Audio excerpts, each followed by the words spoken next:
La vida se construye de realidades, metas, logros y experiencias. Compartamos todas y cada una de ellas y enriquezcamos juntos nuestro caminar. Puntos de encuentro, su espacio, tu espacio, nuestro espacio en Círculo Radio.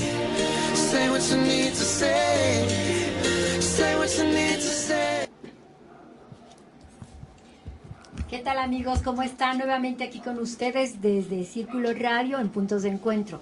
Soy Rosario Cádiz y están aquí con nosotros Mene Marván y Camino Fernández. ¿Qué tal? ¿Cómo están? Muy bien, Chayo. Qué gusto que estemos nuevamente aquí. Y también tenemos aquí con nosotras como súper invitada especial a Irma Orozco. ¿Cómo estás, Irma? Bien, Rosario, gracias por la invitación. Irma tiene una maestría en asesoramiento familiar y en ciencias de la educación. Y el punto aquí relevante es que es logoterapeuta. Y nosotros hemos querido invitarla hoy para que nos platique sobre este tema tan interesante que es la logoterapia, que plantea retos y respuestas para llenar la vida de significado. Y bueno, este camino largo que llevó a Viktor Frankl, el autor de esta terapia, de esta psicoterapia, a encontrar respuestas muy acertadas, ahora que podemos vernos envueltos dentro de esta carrera existencial que nos puede producir neurosis. Entonces, Irma, pues, ¿qué nos cuentas de la logoterapia? Rosario, antes que nada, muchas gracias por la invitación. Bueno, pues miren, platicar acerca de la logoterapia. Viktor Frankl, como sabemos, fue el creador de la misma. Es muy enriquecedor platicar de esto. Él nació en Viena. Me gustaría contarles un poquito su historia porque es muy interesante ver cómo desde que era pequeño iba él fraguando toda esta inquietud que lo llevó a desarrollar precisamente esta teoría, ¿no? Él nació en Viena en el año de 1905. Si nos ubicamos en ese tiempo, que eran principios de siglo, pues empezaba como todo el desarrollo pues de el metro, que empezaba en Londres, y muchos desarrollos de muchas cosas.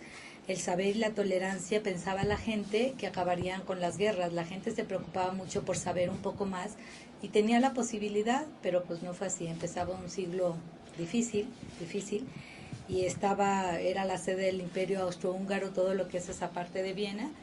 Y bueno, pues en esta parte que era la capital de Europa, Viena, como sabemos, era una ciudad musical majestuosa, claro, y muy importante en ese tiempo porque era sede del Imperio Austrohúngaro. Y además muy culta, ¿no? O sea, cultísimos. La gente era muy elegante, era muy distinguida, se preocupaba por cultivarse desde muy temprana edad, cosa que le pasó a Víctor, ¿no? Y fíjate, te voy a platicar un poquito de sus papás. Me interesa platicarles porque su papá era un hombre, bueno, él vivía en Alemania y luego se fue a vivir a Viena. En ese tiempo que se fue a vivir a Viena de adolescente, ahí estudió y entró a la escuela de medicina, pero luego porque no tenían recursos económicos, pues dejó de estudiar. Y él trabajó muchos años como canciller en Viena, ahí en Austria, como canciller en la Cancillería más bien, no fue el canciller, fue la Cancillería. Y él tenía pues realmente un puesto muy importante y mucho tiempo duró ahí. Él conoció a Elsa, su esposa, ahí en Viena. Y Elsa, fíjate qué curioso, ella era descendiente de uno de los rabinos más importantes en Viena, en Praga. Este rabino era el rabino Low. Yo no sé si ustedes se acuerdan de esa leyenda del golem. ¿Lo han oído? No. El golem. Bueno, el golem o golem era un monstruo de piedra que fue creado en una leyenda anterior a este rabino descendiente del que viene Elsa. Bueno, ella desciende de él, pues como del año 1500 más o menos. Él cuenta la historia y la anécdota que él era un hombre muy inteligente, ¿no? Y dicen que hizo un mono de barro, similando el golem, que es un mono así como de piedra grandote, y le puso, dicen algunos que un pergamino, otros dicen que una cosa en la boca, y que cobró vida, ¿no? Le llamaban el protector de los judíos porque era un hombre que siempre estaba preocupado por el bienestar de todos ellos. Y él, bueno, pues fue un hombre muy famoso, y en Praga, cuando ustedes vayan a Praga, en el cementerio judío, es la tumba más visitada por todos los turistas. Es grande y lo veneran muchísimo. Entonces Elsa pues era descendiente de este hombre, ¿no? Entonces se conocen en Viena Gabriel y Eli, y Elsa, y tienen 3 hijos, Walter, Víctor y Estela. Víctor en ese entonces pues era muy pequeño, y cuando él tenía 3 años y todo el tiempo le decía a su papá que él quería ser médico. Para su papá pues era muy emocionante, porque imagínate, él truncaba su carrera y luego pues Claro, sí. le dice el niño de 3 años que quiere ser médico, pues él se emociona muchísimo y le ayuda como a desarrollar más ese gusto por la medicina, ¿no? Otra coincidencia, fíjate, en 1907 Hitler sale de Alemania para ingresar a Viena. Se van porque pues no les ha ido bien en Alemania y regresan a Viena. Y en Viena, la ciudad de Viena está como constituida geográficamente como en círculos o anillos le llaman, ¿no? Entonces está como el centro y luego un anillo, otro círculo y así. Víctor Frank vivía como en el 3º, 4º, no me acuerdo muy bien. Y Hitler llegó a vivir a un albergue como en el 11º círculo, ¿no? El albergue, la verdad, muy pobre, en unas condiciones, pues sí, tristes. Si ahora que lo puedan visitar está derruido, pues no me imagino, no sé, no está, Malas no era bueno. condiciones. Ujú. En fin, Hitler ya traía desde ahí como un resentimiento a los judíos, primero porque no lo dejaron entrar a la Universidad de Arquitectura, lo rechazaron porque pues no tenía suficiente pues créditos, lo que tú quieras, y él agarró como un resentimiento a que no lo hayan admitido, y para ganarse la vida lo que hacía era pues lavar algunas cocheras de algunos lugares y vender sus dibujos. Era muy bueno para la arquitectura y vendía sus dibujos. Incluso en un hotel muy famoso en Viena hay un dibujo de él. Está normal, digo, ha de haber sido muy lindo, pero se veía muy normal. Y él lo hizo, precisamente Hitler de eso se ganaba la vida. Y todo el mundo, pues, ¿quién diría que muchos años después, este hombre que era inocente y vendía sus dibujos, lavaba las calles, iba a ser capaz de hacer las atrocidades que tú y yo, pues, ya sabemos, ¿no? Cuando Hitler se fue de Viena, porque ya en su adolescencia se fue un poco más grande, regresó a Alemania, porque ingresó al ejército alemán, y bueno, ya sabrás, ahí, como era un hombre que se podía mover fácilmente, pues ahí fue haciendo esa parte, esa labor de no querer pues, a los judíos, ¿no? Y Víctor Frank, cuando no conocía obviamente a Hitler, pero él tenía tan solo 8 años cuando Hitler se regresó a Alemania. Y en 1914 estalla la Primera Guerra Mundial y era muy pobre la ciudad. Bueno, más que pobre, aunque era culta y era majestuosa, pues se empezó a limitar todos los insumos, todas las cosas, y empezaron, pues ya con la guerra la gente empieza a proveer sus propios víveres, y bueno, no tenía nada, pero fíjate, él en alguna ocasión, para poder subsistir, se formaba y hacía colas de muchas horas, se iba a las 3 de la mañana a formarse, contaba con tan solo 12 años, y iba a formarse para que le dieran alimento, y su mamá a las 7 de la mañana llegaba y lo suplía para que él pudiera ir a la escuela. Era muy inquieto, estudiaba muchísimo, y toda esta inquietud que él tenía por saber, le encantaba la filosofía, le encantaba más saber del hombre, y en ese tiempo pues sí se podía acceder a todas estas cosas de filosofía porque había diferentes lugares donde se juntaban los intelectuales. Él se colaba, muy pequeño y se colaba, ¿no? Ya un poco más grande ya asistiría a las conferencias de adultos. Pero fíjate, otra anécdota muy bonito. Una vez que Frank iba pues solamente a recoger 125 gramos de harina. Tú imagínate que son 125 gramos de harina. Pues él iba a recoger pobreza, ¿no? Eso poquito, porque los racionaban, pues obviamente estaba cerrado el comercio, muchas cosas, y fue y vio venir a un grupo de chicos que venían directo pues a atacarlo, ¿no? Digo, igual le querían robar la harina, yo no sé, pero cuando él los ve, dice, le preguntan, ¿eres judío? Porque ya empezaba como ese odio, ¿no? Y él les contestó, sí. Le dijo, pero también soy un ser humano. Con eso que les dijo, se detuvieron un poco, y ahí empezó Víctor también a decir, mira, digo, no lo dijo así, pero sí lo pensó, cómo hay que apelar también cuando tú respondes a una persona y cuando tú te cuestionas, sobre una pregunta que tenga un poco más de significado. Ser judío era muy importante, pero ser humano pues era más importante, ¿no? Y ellos también eran más importantes porque eran seres humanos. Igual. Entonces, pues durante la Primera Guerra, como que el optimismo de Víctor se desvanecía, pero sus interrogantes nunca. Él iba relacionando toda la psicología con la filosofía. Ya estaba entrando a la escuela de medicina, porque te acuerdas que antes los estudios se hacían desde muy pequeños. Todos estudiaban filosofía, latín, psicología, no sé todo, ¿no? Y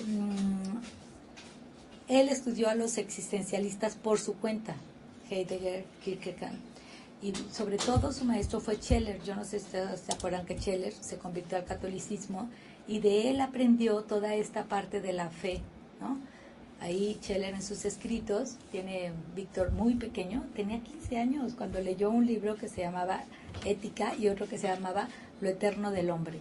Y ahí en Lo Eterno del Hombre, en ese libro, sacó de ese libro muchas cosas y entre ellas una frase que va a quedar plasmada para la logoterapia que dice: el espíritu humano es lo que nos hace tal y como somos.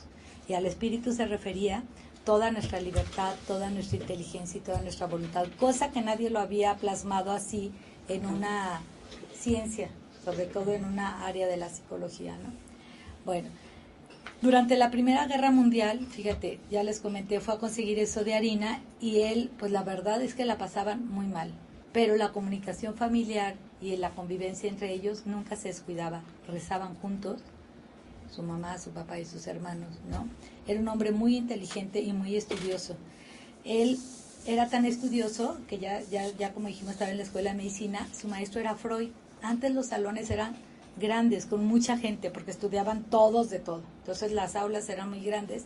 Freud era su maestro y siendo su maestro, pues tú cuando te pones de maestra ves a 100 alumnos, pues no te vas a acordar de los 100. Pero los 100 sí se van a acordar de ti. Entonces, él, una anécdota de él que cuenta, es que algún día iba por la calle y viéndolo a Freud, dijo, ay, mira, ese parece que es el maestro. Muchos años después de esto, pero fue una anécdota de él.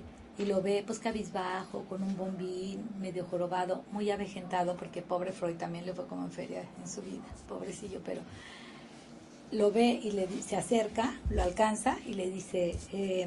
maestro Freud, señor, pero ¿acaso tengo el honor de hablar con el profesor Freud? Y le dice Freud, sí, ese soy yo. Y le extiende la mano y le dice, yo soy Víctor Frank. Un momento, le interrumpió Freud, porque eran así muy circunspectos, ¿no? Víctor Frank le dijo, Distrito Segundo, Sermingasse, número 6, apartamento 23, ¿no es así? O sea, lo tenía le estaba identificado su dirección, le estaba diciendo su dirección, imagínate, lo conocía más por su dirección que por ser su alumno. Platicaron un ratito y esa fue la única vez que Víctor Frank cruzó palabra con Freud. Fíjate qué extraño. Pero déjame contarte algo que no les platiqué anteriormente. Cuando Víctor Frank tenía como 12 años o 13, en su escuela, también en su secundaria, un maestro se le ocurrió decir que el hombre era solamente un proceso de combustión y un proceso de oxidación. Y él le dijo... se atrevió a levantar la mano para que le diera la palabra y le dijo, pues si es así, entonces ¿qué sentido tiene nuestra vida? Desde ahí ya se empezaba a fraguar la logoterapia, porque él decía, no puede ser, si somos nomás eso, pero eso les enseñaban a toda la gente.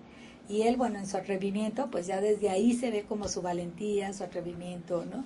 Claro, y además, bueno, toda esta profunda vivencia espiritual que tenía en su familia y esa inquietud filosófica de plantearse, ¿no?, cuestiones como esta que dice soy un ser humano, ¿no? O sea, soy más que un judío, ¿no? Entonces, como que todo esto yo creo que va enriqueciendo, ¿no?, su vida, va como despertando en él esa inquietud de tener, de buscar ese sentido, ese planteamiento existencial que tiene más adelante, ¿no? Sí, era muy simpático, muy alegre, tenía mucho sentido del humor, pero ese sentido del humor como pesado, ¿no? Entonces, entre comillas, como que se burlaba, ¿no? Si tú le decías, ay, es que me duele el pelo, pero ay, bueno, el pelo, córtatelo, ¿no? Digo, no decía eso, pero es como, claro, sí, como su sentido del humor muy, quizá un poco sarcástico, pero nunca dejaba de escuchar a las personas. Fíjate, a mí me llama la atención ahorita lo que estás diciendo. Yo creo que todos estos antecedentes los seguimos viviendo hoy. O sea, tú fíjate en la educación hoy, ¿no? También ese desconocer a tus alumnos, ese no interesarnos. Yo creo que incluso hoy día es todavía mucho más fuerte esta corriente de no interesarme por el ser humano que tú eres, ¿no? Hoy más que nunca nos han cosificado. Entonces yo creo que ahorita este tema cobra todavía mayor relevancia, mayor importancia de volvernos a considerar hombres, como lo dijiste tú, ¿no? Personas dignas, sí, más allá de qué logros hayamos tenido o de dónde vivamos, en el círculo 9º o 10º, ¿no? Es verdad, sí, es que pero sí, lo ¿no? has dicho bien, Mene, lo has dicho muy bien, porque yo, preparando todo esto, digo, es que estamos peor que ellos, estamos peor que antes, y quizá lo que nos venga, Dios no lo quiera, sea peor de lo que les pasaba a ellos. Porque ellos ya fraguaban, ya había odios, ya había resentimientos, ya había envidias, ya había guerras por el poder, había tantas cosas y el ser humano se nulificaba. No, muy triste. Yo espero que la gente estemos mucho más contentas aprendiendo parte de esto y podamos afrontar lo que nos venga, porque la verdad la gente nunca estamos preparadas. Sí, Lo que pasa es que también creo que es parte del ser humano en sí, ¿no? O sea, es la libertad del hombre, porque me gustó que hicieras como el paralelismo de Hitler y de Víctor Frank, los dos viviendo una situación de pobreza extrema, situaciones difíciles, pues a uno le toca la guerra muy pequeño, al otro como más grande, como cada uno decide, porque es una decisión de vida, qué camino tomas, si tomas el camino del odio o si tomas el camino de plantearte la vida, ¿no? En un sentido mucho más profundo. Entonces yo creo que eso va a existir toda la vida, porque somos libres y existe el odio dentro del hombre y es decisión de uno si sigues el camino del odio o si no. Y yo creo que ahorita lo que nos compete, yo creo que a quienes tenemos pues a lo mejor espacios y amistades para crear vínculos y es hacer reflexionar a las personas, es crearles ese gusto por pensar, ¿no?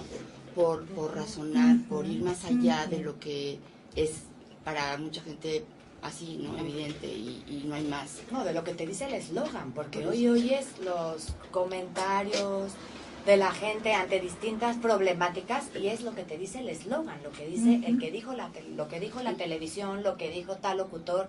La gente lo repite sin más, o sea, sin habérselo replanteado, ni pensado, ni preguntado, ni, bueno, cuestionado, ni nada de eso. Lo que dice el YouTube. Bueno, vamos a tener que ir a una pausa, amigos, y aquí continuamos. No se vayan. Volvemos, amigos, aquí con Irma Orozco, platicándonos sobre Víctor Frank y los orígenes de la logoterapia. Adelante, te escuchamos, Irma. Gracias, Rosario.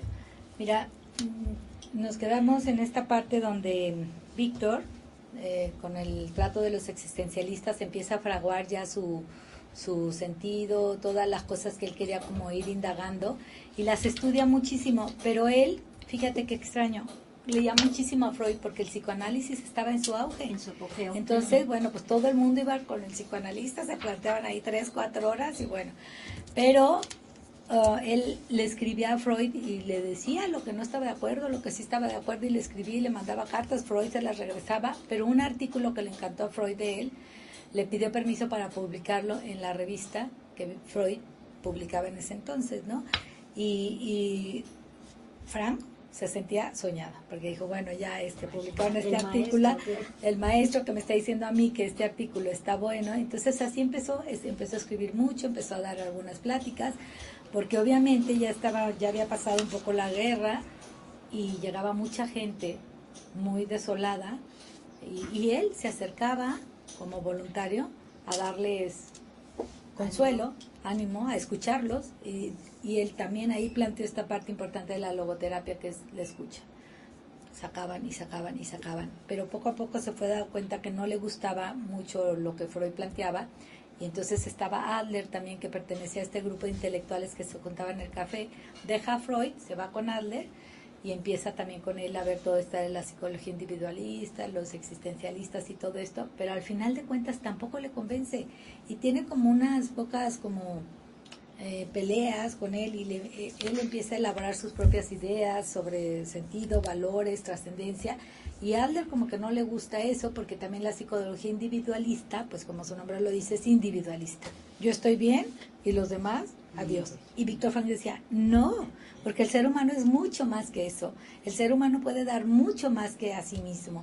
Entonces, pues no, estaba de acuerdo, pero qué inquieto, ¿verdad? 17 años y ya pensaba en muchísimas cosas que a lo mejor tú y yo nunca nos planteamos, a lo mejor ni ahora, ¿no? Bueno, pero ahí empieza parte de sus principios logoterapéuticos, ¿no? La trascendencia, el sentido, los valores, que él no tenía ni siquiera el nombre que le iba a poner ni nada, ni tenía en su mente cómo hacer una conferencia que dictó en la Ibero, en México.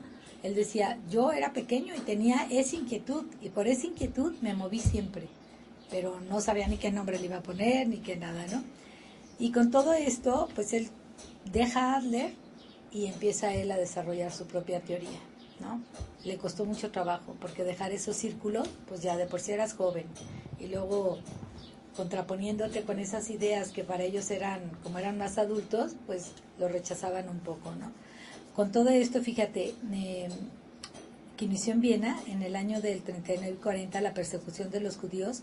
Adler falleció y Freud se fue a Inglaterra porque aprovechó un visado, ¿no?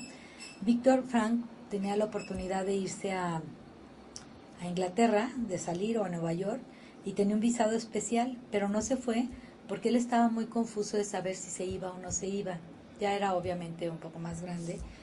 Y pasando, tenía muchas dudas, decía, ¿qué hago? ¿Me voy? ¿No me voy? Sus papás le decían, vete, déjanos a nosotros aquí. Su hermana se fue, su hermano también. Y él decía, no, pues, ¿cómo me voy? Porque era médico, también amaba su profesión. Estaba en la música, y un día pasando por la Catedral de San Esteban, muy bonita catedral, que por cierto él de repente pasaba, fíjate, aún siendo judío pasaba, ¿no? Y pasó, oyó un órgano y dijo, se metió, se sentó a escuchar el órgano y seguramente a orar, ¿no? A su estilo, como fuera, pero él no pudo tomar ninguna decisión cuando salió y dijo, bueno, ¿qué tengo que hacer? Si me quedo, si no me quedo, ocuparme de mi obra o no. Pero él al salir iba caminando pues pensando en todo esto y pasa por una mezquita derruida y cogió un pedazo de piedra. Entonces lo lleva a su casa porque venía una letra grabada en hebreo y pues se la lleva, ¿no? Como un recuerdo de decir, híjole, pues ve lo que está pasando, ¿no? Y cuando llegó a su casa, su papá le dijo, la mira y la ve y le dice, ay, mira, sea que parte de los 10 mandamientos pertenece esta letra, ¿no? Y a lo que perteneciera al mandamiento que dice, honrarás a tu padre y a tu madre. Y ahí supo que él tenía que quedar, ¿no? Y se quedó. Era un experto en montañismo, le gustaba muchísimo escalar. Para él el contacto con la naturaleza, otra de las herramientas de la logoterapia, era maravilloso. Él decía que estar en la naturaleza era como estar con Dios, ¿no? Y conoció a Tilly, su primera esposa, en ese tiempo que él estaba pues de médico, y se casaron justo el día que cerraron todos los registros civiles judíos. Ellos fueron los penúltimos y los últimos luego fueron sus amigos. Jamás se volvió a poder casar nadie en ese lugar. Ahí existe todavía, pero nomás tiene un letrerito que dice, ¿no? Y Viktor Frankl todo esto lo escribía y lo guardaba. Cuando lo apresaron en el año de 1942, todo lo que tenía, pues lo que iba descubriendo, ya venía con una teoría aquí encima, ¿no? De actitud, de decir para el frente, para adelante, y él iba guardando todos sus escritos en la bastilla de su abrigo. Pero cuando llegan al primer campo de concentración, que era Theresienstadt, él pues ya lo separan de su mujer. La primera vez que lo atrapan, le hacen que cargue una cubeta de agua arriba de una montaña como de tierra, y entonces le decían pues que la subiera hasta arriba, que la pusiera, ¿no? Sin que tuviera que escalar tanto. Como él no era bajito, no podía hacer todo este trabajo, pues lo golpeaban y lo golpeaban y lo golpeaban, hasta que lo dejaron pues muy mal. Entonces Tilly, su esposa, llegó cuando él regresa, porque estaban primero juntos, luego ya lo separan, pues lo cura y lo sana, y él le dice a ella, haz lo que tengas que hacer para sobrevivir. Pero pues se acababan de casar, y le dice, bueno, pues lo que tengas que hacer y sobrevive. curiosamente, Tilly sobrevivió los 4 años que le siguieron en el campo de concentración, y los dos sobrevivieron, pero ella cuando salió fue aplastada y arrollada por todos los que salían. Ay, no. Sí, estaba muy débil, muy frágil, y sobrevivió. Qué ironía, sí. Entonces, fíjate qué cosa, ¿no?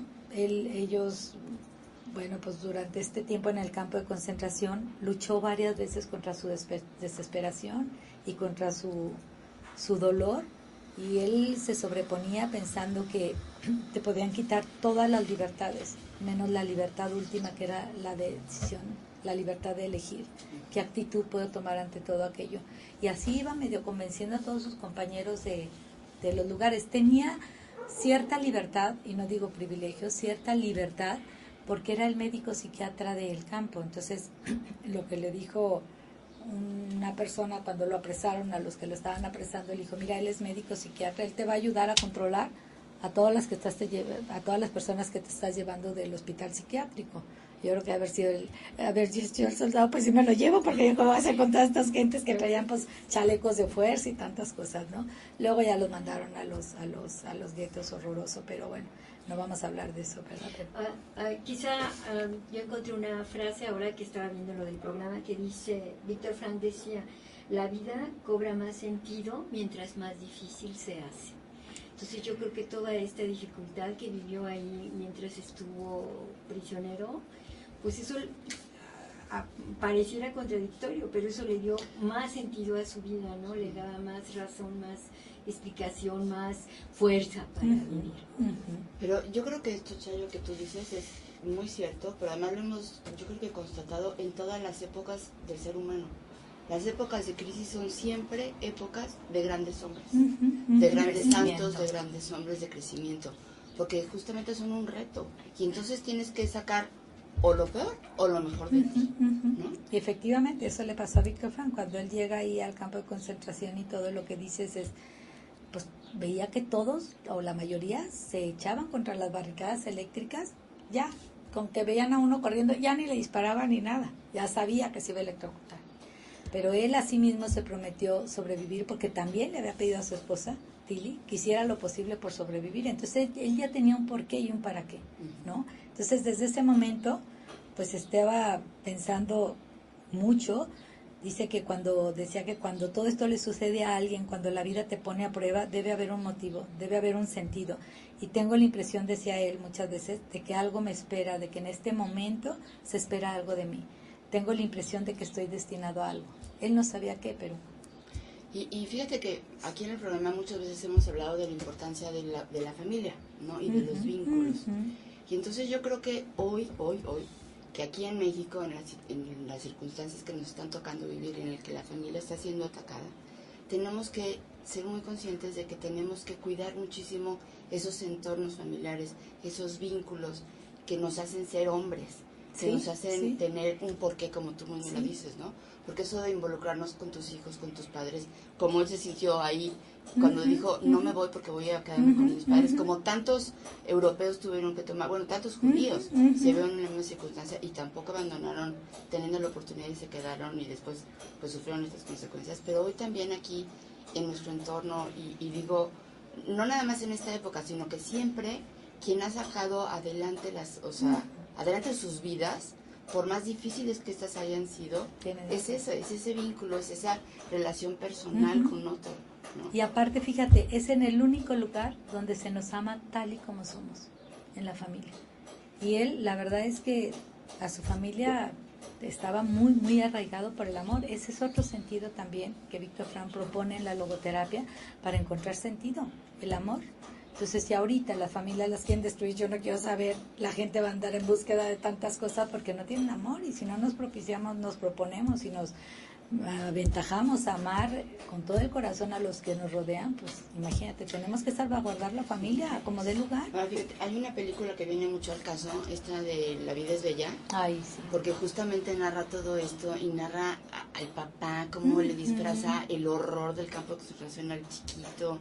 A mí, yo cada vez que veo esa película, o sea, es como una tortura. Es tristísimo. Francamente, ¿no? Sí. O sea, sí, yo lloro con el paquete de Kleenex junto porque, digo, aunque al final, pues el niño, digo, se ve un poco protegido por el papá, pero digo, la historia es muy dura, ¿no? Muy y cómo dura. el papá logra... Y así fue. Sí, cómo el papá logra que verdaderamente el niño crea que todo es un juego, y al final, bueno, gracias a Dios encuentra a su mamá y lo que tú quieras, pero qué difíciles circunstancias y situaciones, y cómo ahí también fue una elección, ¿no? Él eligió... ¿Cómo? Él eligió que su hijo fuera feliz, y él eligió aparentar ante su hijo, bueno, primero querer vivir por su esposa y por su hijo, y luego tratar de sacar de eso que estaba viviendo, que eran verdaderas, pues digo, los atropellos que ya conocemos todo el mundo, cómo eligió sacar lo mejor que se podía de ese momento. Sí, toda su actitud hacia adelante, ¿no? Hacia el bienestar de otro, porque si hubiera pensado en él, pues le da una depresión y se muere. Pero dijo, él lo hacía por su hijo, porque a final de cuentas salir de uno mismo siempre es lo que te da sentido. Él hizo feliz a su hijo y él estaba feliz. Pero eso sucedía realmente. En la Cruz Roja muchas veces fue a visitar el lugar de los campos de concentración y era impresionante cómo les decían que lo visitaban la Cruz Roja, veía pues que estaban dándoles conciertos y la cena, lo veían como una pues colonia de los judíos. Ay, pues mira qué bien todo lo que tienen. ¿Cómo no fueron más atrás y más profundo? Era terrible, era terrible. Continuamos con esta apasionante historia de Víctor Frank, el padre de la logoterapia. Te seguimos escuchando con mucho entusiasmo, Irma, por favor. Gracias, Rosario, gracias. Bueno, durante la vida en ese campo de concentración, como les decía, pues muchas veces luchó contra esa desesperación que él tenía pensando en sus seres queridos, más con su esposa, soñaba con volverlos a ver, pero cuando salió ya de aquella tragedia, se preguntaba y comentaba con un buen amigo que todo eso le sucede a alguien. Dijo, ¿por qué la vida te pone a prueba? Debe haber un motivo, debe haber algo. Si la vida nos pone todas estas pruebas, debe haber algo más, ¿no? Y seguía pensando que estaba destinado a algo. Cuando él regresó a Viena, pues Viena estaba desolada, derruida, muy pobre, racionando los alimentos. Y lloró por un par de días y buscando qué hacer, a dónde llegar, caminaba muchísimo. Entró al hospital y pidió pues trabajo, ¿no? Entró como jefe de neurología y él, estando ahí, pues las enfermeras, que algunas ya lo conocían antes, otras no, porque había enfermeras, no todas eran judías, muchas eran católicas y los católicos pues sí podían seguir ahí. Ellos fueron los que levantaron de cierta manera parte del hospital, ¿no?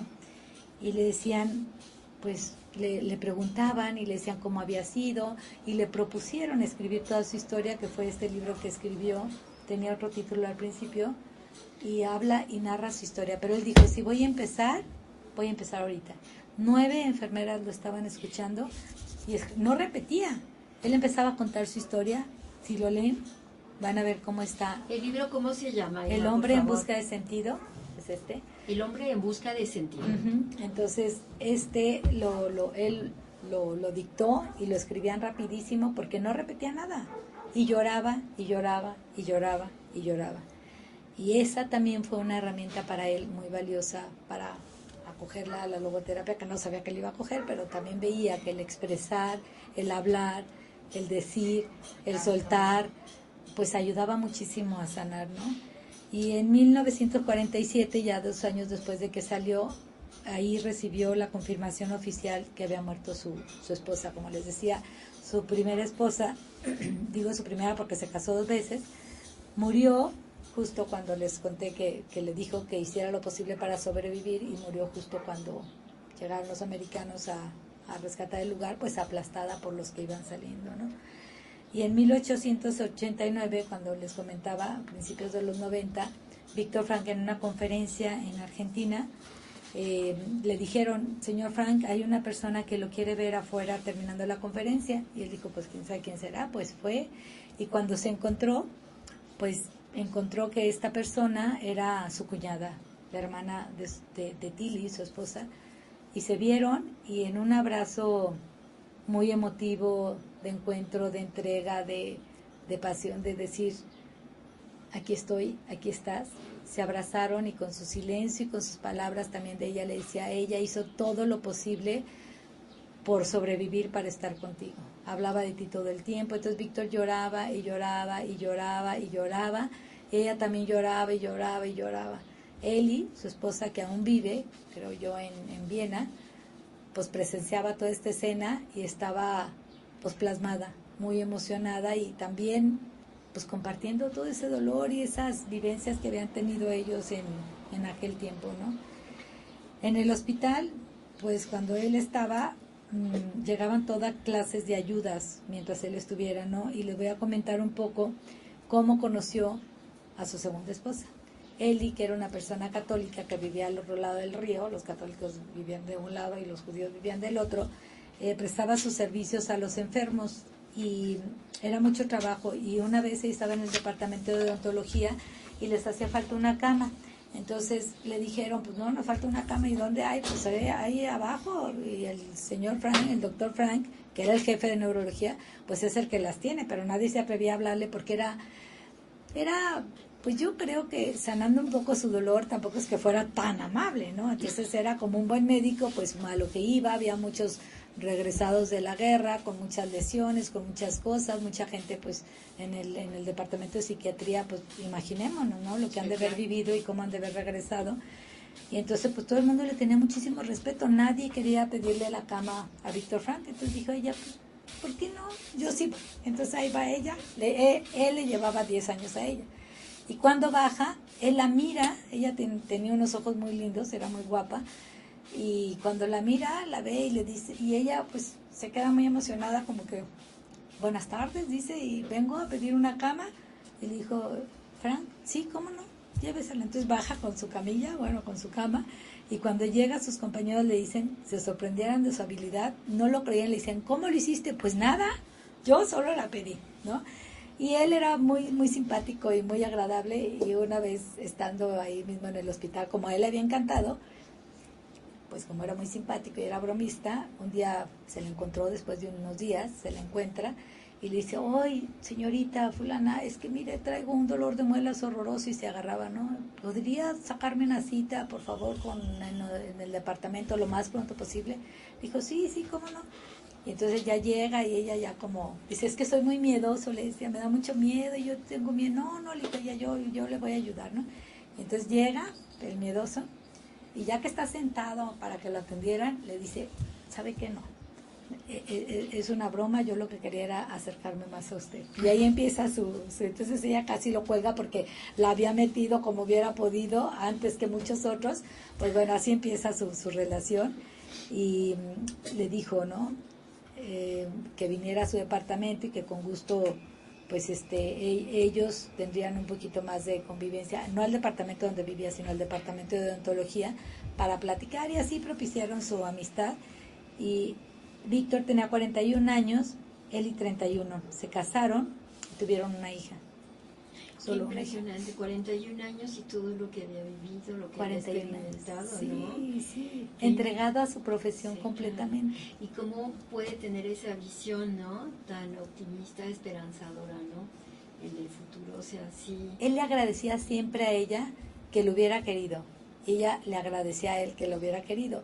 Y ella decía, nos contaba a Mario y a mí, que para ella fue un gozo, que ella, a través del amor que se tenían, pues potencializaban todas sus capacidades. Entonces esa es otra de las cosas que dice Víctor Frank en el encuentro del sentido, pues que el sentido del amor nos ayuda. Cuando tú amas a otra persona y esa persona te ama desinteresadamente, potencializas a tu marido sus capacidades y él te potencializa así.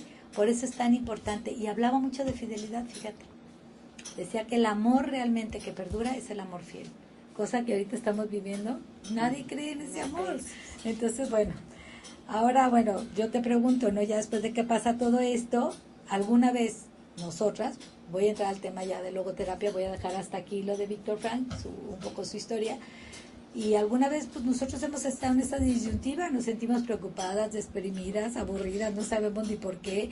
Muchas veces pues hemos pasado por esos momentos a lo mejor de soledad, de depresión, de vacío, ¿no? Cuando estamos, ¿y ahora qué? ¿Y ahora para dónde? ¿Qué hago? ¿No? Entonces, esta parte que tú dijiste al principio, Rosario, pues le llamaba el neurosis, ¿no? Esa inquietud y esas preguntas y esas inquietudes que tenemos vacías, él le llamaba neurosis, que la gente está como que no podemos saber cuál es mi misión, cuál es mi tarea. Y viene entonces esta pregunta, ¿no? ¿cuál es el sentido de mi vida? ¿Qué sentido tiene mi vida? Y entonces él propone esta tercera escuela de psicología que le llama la logoterapia. Entonces, la logoterapia, ¿qué significa? Terapia, que significa curación, y logos, que significa tratado, sentido. Es la sanación a través del sentido. Y nadie nos va a venir a decir, a ver, el sentido de tu vida es que veas la naturaleza toda la tarde. No, lo tenemos que encontrar. Porque el hombre siempre se orienta hacia lo espiritual. Y porque gracias al espíritu del hombre, el hombre encuentra su sentido. Si no tuviéramos ese espíritu, pues no lo encontraríamos. Y la logoterapia lo que intenta es darte las herramientas o ayudarte en esa búsqueda del propio sentido de tu vida, ¿no? Exactamente, ayudarte, porque no te va a dar ninguna respuesta. Es más, ninguna psicoterapia te da respuestas. Claro. Y si te la dan, Se equivoca. no está bien, porque cada uno tiene que encontrar sus respuestas. Pero la logoterapia es muy bonita porque parte de tus herramientas desde aquí.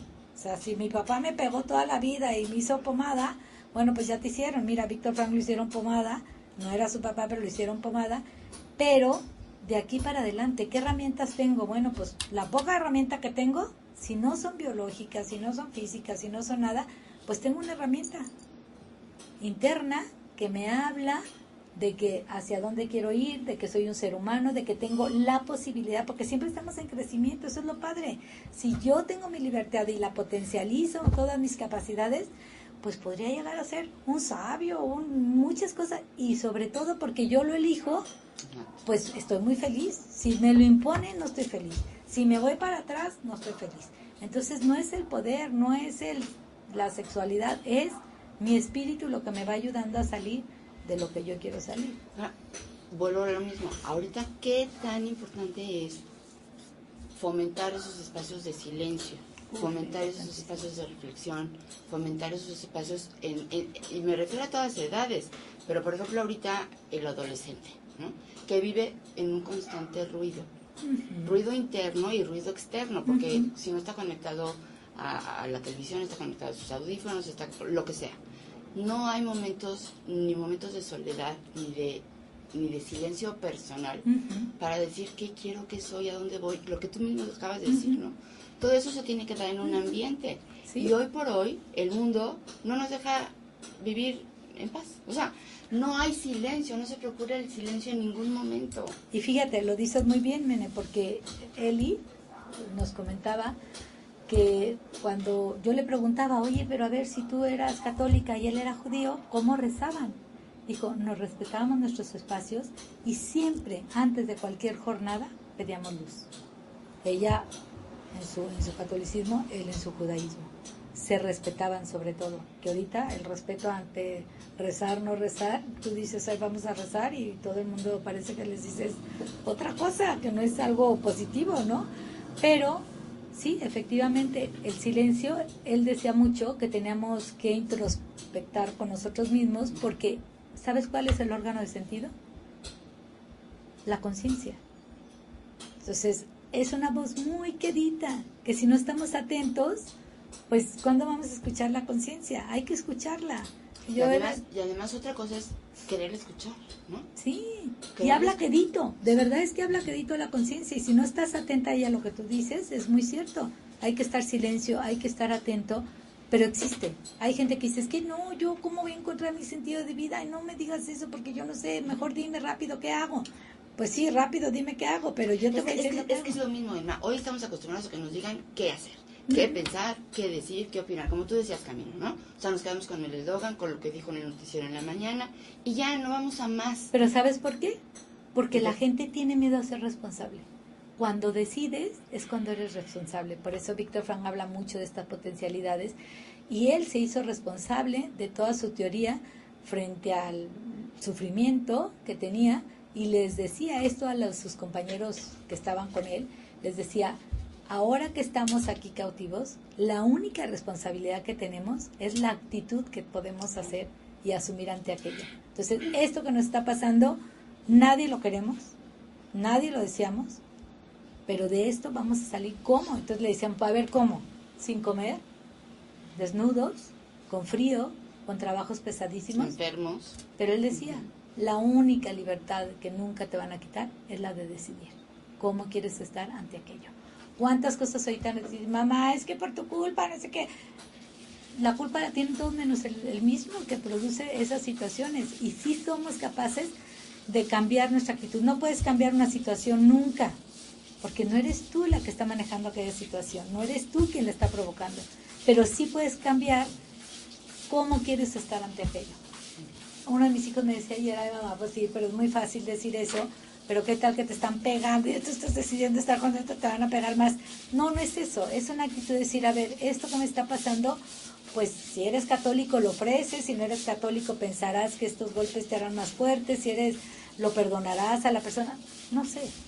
Cualquier camino que para ti sea el mejor, elígelo, pero elígelo bien, ¿no? Entonces, tener esa actitud de decidir es una de las principales bases de encontrar nuestro sentido. Decide, lo que sea, pero decide, porque la duda mata. La gente está en duda, soy su novio, no soy su novio, eso es lo menos, ¿no? Pero oye, no, porque hoy dudan todo. Todo, por eso te digo, lo peor que nos puede pasar, estamos viviendo un vacío existencial terrible. Yo creo que más, como tú decías al principio, y bien lo decían las dos, que en esa época, porque en esa época te cogías de la cultura, te cogías de muchas cosas que te hacían desarrollar muchas cosas, pero ahora, ¿de qué nos alimentamos? Nos alimentamos de cosas que pensamos que están bien, pero producen mucho vacío. Yo veo muchos jóvenes desorientados que se cortan el pelo, se lo pintan, se lo arreglan. No voy en contra de todos esos deseos porque se me hacen muy personales, pero sí voy a apelarlos a los chicos y a las personas. Decide, lo que decidas tú por ti mismo está bien, porque eso te va a dar paz. Y asume. Y veo cuánta gente cuando no sabe qué hacer, cuando decide ya está tranquila, de, ay, bueno, ya, me voy a poner este vestido verde, ya me queda como me queda, pero me lo pongo, ¿no? Y el decidir nos hace mucho más fuertes, nos hace responsables y nos hace felices. Y libres. Y libres. Oye, Irma, pero entonces, a ver, aquí me surge una duda. Cuando se habla esto de la búsqueda del sentido, luego muchas veces tendemos a mirarlo como el sentido más profundo de mi vida, sí. ¿no? Y a lo mejor por eso, pues nos da miedo como enfrentarlo, porque y nos cuesta pues mucho, porque igual y no lo vamos a encontrar tan inmediatamente. Es que eso no es el sentido de cada momento que o cómo lo ve. Mira, tú lo dices bien, es. Camino.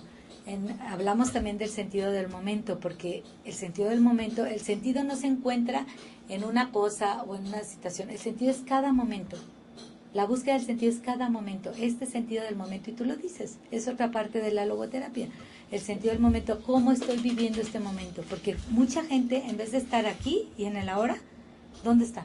No, pensando y lucubrando en el pasado, qué va a ser de mi vida en un futuro de que te... Y ni disfruto, y ni permito que el otro disfrute mi estar aquí. O como tú dijiste, arrastrando un pasado que ya no te corresponde. O sea. Mucha gente arrastra, carga, ya me hizo, ya me pegó, pues entonces yo estoy pensando más en la venganza que en estar disfrutando el aquí y el ahora. Efectivamente, una de las partes es encontrar el sentido del momento, que a final de cuentas, si voy viviendo el sentido del momento, cada momento, pues obviamente... Fíjate que una amiga mía acaba de hacer un viaje del Camino de Santiago, que pues es muy famoso, ¿no? De peregrinación. Y decía que una de las partes que más le había costado vivir era cuando te decían que tenías que dejar una roca, una piedra, desprendiéndote de algo que ibas cargando. Y puede ser cualquier desprendimiento, incluso un amor, haz de cuenta, el obsesivo amor por salvaguardar a tu hijo o el más chiquito porque tiene una, no sé. Es un miedo, ¿no? Lo que sea. Pero decía que esa parte del Camino de Santiago a ella era lo que más se le había complicado. Y es verdad, o sea, ¿cuántas veces nosotros vamos cargando cosas que ni nos competen y nos harían mucho más ligero el viaje, ¿no? Si nos supiéramos desprender verdaderamente de cosas que no nos sirven, que vamos cargando en un costal porque sí, ¿no?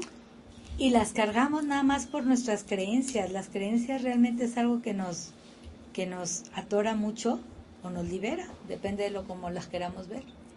¿Cómo qué creencias, por ejemplo? O sea, perdón. Si quieren, vamos a hacer una... Ay, perdóname, Camino. Vamos a tener que ir a un corte, pero seguimos aquí con esto de las creencias, ¿eh? Bueno, no se vayan, amigos, regresamos con la logoterapia. Seguimos aquí hablando sobre la logoterapia, amigos. Qué bueno que están con nosotros.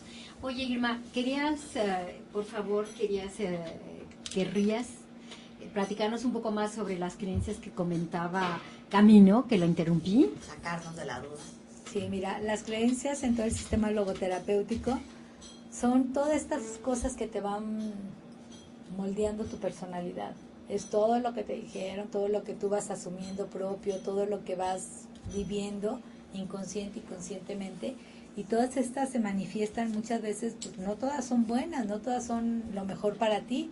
Sin embargo, tú tienes el deber de que tus propias creencias te dirijan, pero siempre y cuando tú las analices, las veas, a ver, esto para mí es lo mejor, sí, y siempre como con un background de valores orientados hacia el bien, orientados hacia el otro, orientados hacia una mejora, porque Víctor Frank decía que mucha parte de este espíritu, el poder desafiante del espíritu, era el poder de autotrascendencia de la existencia, que quien no trascendía hacia el otro no podía ser tan feliz, sí podía ser feliz, pero no tan feliz. Siempre decía, el que se da al otro es feliz, y tú velo, la soledad mata. Entonces el estar con alguien, el compartir, el decir, el estar pendiente de algo de alguien. Ahora dime, la sociedad que estamos viviendo, todos quieren estar solos, solo en ratitos estar con alguien. ¿Por qué limitamos la felicidad del hombre? Por eso hay tanta gente infeliz, porque nos hacemos egoístas, todo es para mí, todo. Y también porque buscamos la felicidad como la felicidad misma, y eso no existe. No. ¿No? La felicidad se encuentra en el servicio, Víctor Frank. Y la buscamos en nosotros mismos, porque hay muchas también corrientes psicológicas que te hacen, o sea, tú entra a ti, sé feliz tú, y lo demás que te dé igual. Importa, sí. Es que eso es una como forma que se vino manejando después del psicoanálisis, mucho acéptate, conócete, quiérete, que es muy importante. Víctor Frank nunca ha dicho que no, claro que es importante, pero ya que te aceptaste, te quieres, te amas, te adoras, pues date al otro. ¿Para qué te enriqueces tanto si no va a ser algo para Además alguien, es ¿no? un proceso, yo creo que simbiótico, o sea, en la medida que te conoces, conoces al otro, en la medida que te aceptas, aceptas al otro, o sea, se va dando como al mismo tiempo el proceso, o sea... Yo creo que es eso de reconocerte menesteroso. Yo necesito de ti y tú necesitas de mí, todos somos pobres. Digo, en ese sentido, ¿no? O sea, yo necesito de tu riqueza y tú necesitas de la mía, porque finalmente todos tenemos algo que dar. Muchísimo mucho que que recibir. recibir. Mucho que recibir. Y esto que decía Víctor Frank de soy un ser humano, ¿no? O sea, como dice Camino, en la medida que yo me conozco mis limitaciones, ¿no? Mis debilidades y las fortalezas, puedo reconocer en el otro aquellas de las que es dueño, ¿no? Precisamente eso que dices, Rosario, es bien importante, porque eso de reconocer, cuando tú sufres, eres más vulnerable. Por eso Víctor Frank no es que ame el sufrimiento, porque no es que nadie ame el sufrimiento, pero sí dice que a través del sufrimiento encontramos también la felicidad con y sin él. Pero el sufrimiento nos hace más vulnerables, nos hace más humildes, nos hace más sencillos. A ver, tú ves cuando sufres una enfermedad y dices, oh Dios, cuántas cosas he perdido, cuántas cosas he dejado por banalidades, y ahora que tengo esta limitación, este dolor, este sufrimiento, pues te das cuenta que todo lo demás es en vano, ¿no? Así es. Pero también el sufrimiento te hace ser más empático, hermano. ¿Más simpático? No, Empático. Ah, yo dije bueno, simpático. simpático también para que te quieran atender también, Claro. pero empático, o sea, puedes comprender mucho más las carencias de los demás, el dolor que otros están sufriendo, lo que pueden estar pensando, lo que necesitan, ¿no? El abrazo, por ejemplo, o la sonrisa, o el disimulo, o el acompañamiento, el simplemente estar sin decir nada. Sí, efectivamente. El sufrimiento nos hace más humildes, de verdad. Nadie queremos sufrir, pero siempre estoy para bien. Yo no sé si te acuerdas de este chico que tuvo un accidente en México, no recuerdo de Pepe. Y él dice, ¿no? Si no me hubiera pasado todo esto, pues no pensaría como pienso. También a Víctor Frank le pasó que dio una conferencia en Dallas y un chico había quedado paralítico del cuello para abajo. Y tiempo después pues le escribí y le dijo, bueno, yo lo único que he hecho es poner a funcionar mi cerebro. Entonces estudiaba y daba conferencias. Eso sí podía hacer. Y tú no sabes a cuánta gente ayudó. Eso es parte de encontrar el sentido. Sí, pues sufrimos muchísimo, nadie. Pero cuando tú con ese sufrimiento lo pones al servicio del otro, dices, bueno, para algo sufres menos. y vas encontrando una satisfacción, no en el sufrimiento, sino en lo que estás haciendo para vivirlo de la mejor manera, ¿no? Y fíjate que ahorita hay una película en cartelera, pues que yo creo que ya muchos de ustedes la han visto, en donde se hace una justificación de, ahorita no recuerdo el título de la película. Después del tío. Exactamente, ¿no? En donde justamente recibe el apoyo de todo el mundo y al final de cuentas él se suicida, ¿no? Entonces es esa incapacidad de ver ese sentido de la vida. Y te lo digo, lo saco a colación porque justo tú hablabas de Pepe, y Pepe hace como una opinión, una reseña de la misma película, exacto, y entonces dices que el chiste de la vida es encontrarle ese sentido a la vida, cual sea que te haya tocado, ¿no? Y él está, pues como tú lo ves, desde chiquito cuadrapléjico, o sea, ¿no? En una silla de ruedas, él era médico más bien, entonces le truncó su carrera, por un accidente le cae a él un camión de la basura encima, y cómo es toda pues un camino eterno de sanación, de terapias y todo, y cómo aún estando como esta que se recuperó muchísimo, él ve dice que finalmente se tiene que respetar obviamente la libertad de cada persona, pero esto lo vemos en muchos enfermos así, ¿no?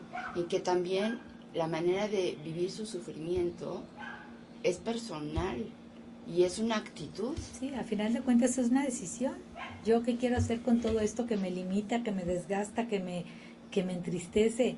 Sí hay una opción. Yo siempre pienso que ya el que lo estás pensando es una decisión. Entonces ya estás pensando qué puedo hacer, esto que me pasa no me siente bien, pues platícalo, busca diferentes cosas, pero ya el hecho de decidir platicar, ya estás empezando por el primer punto para encontrar sentido. Decido platicarlo, decido exponerlo, decido quejarme, decido decirlo, y eso sana. Y ahorita yo creo que también tenemos que hablar del sufrimiento, porque se nos viene también una ola en la que se justifica la eutanasia, ¿no? O sea, ahorita pues ya lo vemos en películas, ya lo vemos en países europeos, en donde se está aprobando todas estas nuevas pues leyes, ¿no? Que pues para que no sufra, pues mejor opta por una muerte digna, o como lo quieran ellos llamar, ¿no? Entonces también es decir, bueno, es que el sufrimiento también tiene un porqué, ¿no? El sufrimiento lo tiene, definitivamente lo tiene, y sí es triste que lo desconozcamos, y sí es triste no poder como ayudar al que sufre a que lo encuentre. Entonces nosotras que estamos aquí, pues bueno, podemos ayudarle como, pues acompañándola, estando ahí, que ella utilice sus recursos. Tenemos muchísimos, no somos solo un cuerpo. Víctor Frank también decía, el ser humano es tridimensional, somos biológicos, psicológicos y espirituales, no somos un cuerpo. Si el cuerpo está limitado, tienes una psique, si la psique está limitada, tienes un espíritu, que es lo último que te queda. Me pueden tener tieso, pero estoy pensando en lo que mejor me produce mayor felicidad, y esa es la actitud que voy a reflejar. Sin embargo, es al revés. Si no tengo el pelo hermoso, si no tengo el cuerpo hermoso, si no tengo lo que sea. Entonces, si mi papá no me dice que me quiere todos los días, entonces yo ya estoy decidiendo quedarme triste. Pues no, hay que salir, ¿no? Entonces, ¿cómo se encuentra este sentido? Primeramente, como les decía, el órgano del sentido, pues es la conciencia, escuchar para qué estoy hecha, cuáles son mis recursos, con qué cuento ahorita para poder moverme aquí o allá, y se encuentra primero decidiendo. Estamos decidiendo todo el tiempo, qué me voy a poner, cómo voy a amanecer, qué voy a desayunar. Esas son cosas ligeras, pero decidimos cosas muy importantes, con quién voy a hablar, qué le voy a decir. ¿Cuántas veces nuestras decisiones, en un momento que estamos con alguien, decimos, no critiques, la crítica también nos hace mucho daño? Entonces Víctor Frank decía, decide siempre y opta por el bien de la otra persona y de ti. Nunca decía de ti y de la otra persona. Primero decía, decide el bien de la otra persona y luego el tuyo, ¿no? Y decidir es determinante para encontrar sentido. Pensar en cómo me gustaría verme en un futuro, o pensar solamente, pues me gustaría convertirme en alguien. Decido en ese momento cambiar mi rumbo, ¿no? Todos estos deseos, todos estos pensamientos se hacen porque quieres. Nadie te dice, ay, piensa en grande. Me decía hace tiempo una persona, ay, pues yo pienso mucho, sí voy a poder, y no puedo. Le digo, pues no es que no lo hace con suficiente intensidad. No, le digo, es que piénsalo, pero hazlo. Y Víctor Frank esto decía mucho, cuando no puedas hacer algo, actúa como si fueras. Él lo decía mucho porque le preguntaban, es que yo no me puedo poner al frente y expresarme, no sé qué. Dice, bueno, pues si no eres buen orador, actúa como si fueras. Y decía, esa es otra herramienta de la logoterapia, actúa como si fueras. No soy valiente, pues actúo como si fuera. No soy el mejor, pues actúo como si fuera. Y eso te va ayudando a dar un paso más adelante de lo que tú en tu interior crees que no puedes, pero sí puedes, ¿no? Oye, pero bueno, se me ocurre algo medio, a lo mejor absurdo.